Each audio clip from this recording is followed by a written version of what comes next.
kiraları fikir veren kimdir? O da gerçek mi? Gerçekten ağabeyimin öz kiralarımız. O nasıl olmuş?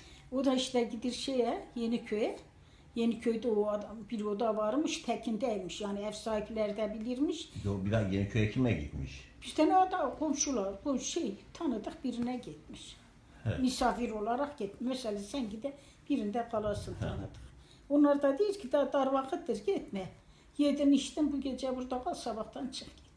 Yazık o da orada kalır. Merek de yakınmış, o da varmış.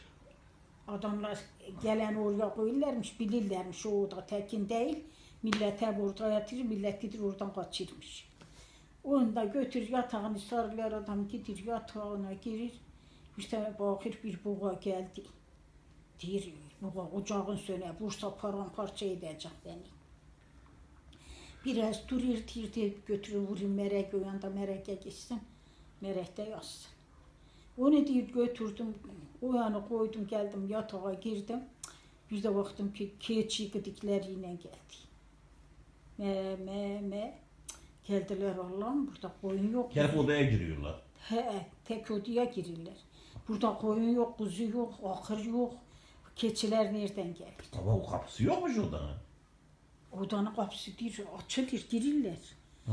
Deyir onları da götürdüm, koydum. Biraz durdum, baktım. Tuz, tavuk, cücük. Onlar da kukkulayarak geldi. Baktım yok daha dayanamıyorum.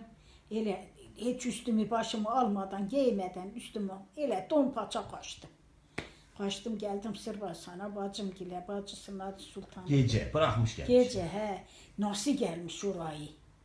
Gelmiş Sırbasan'da, onlar nerede? Bizim evin arkasındaydı zaten.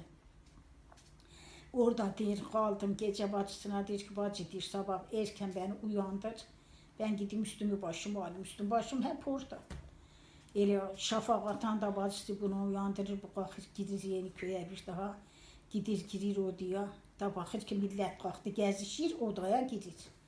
Odaya girir elbiselerini alır da elektrasek giyir çıkır kapıya.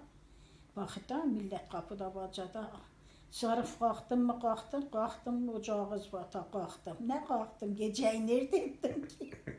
Nerede ettim nerede kalktım Sırbasan'a gittim geri geldim. Söylüyor mu onlara? Diyemir daha diyer mi adam gururuna yedirmiş. Neyse orada değiller otur kayfetinde Allah sizden razı olsun kayfette ettim çayımı da içtim. Benim işim var ben kaçayım. Diyor bir daha bastım tabana çıktım geldim Sırbasan'a. Sen ol da sen bir de elə xəlt edip de gidip tek odalarda yatma. Adam çocuğu olmadı da erkeklikten düşmüş. Elə korkmuş adam. Elə korkmuş çocuğu. Yani adam cesaretli bir şey korkmuş. Nasıl o köyden kalkmış köye He gitmiş? valla Sırbasan'dan kalkmış gece Yeniköy'den kalkmış Sırbasan'a gelmiş. O dereyi tepeyi nasıl gelmiş? Sağ olmuşlar bilirler öyle odaya. Niye koymuşlar ki adamlar? Adamlar da bilirmiş ki bu oda tekin değil. Yani bilirlermiş o odayı. Yine götürür oraya koyurlarmış. Ya.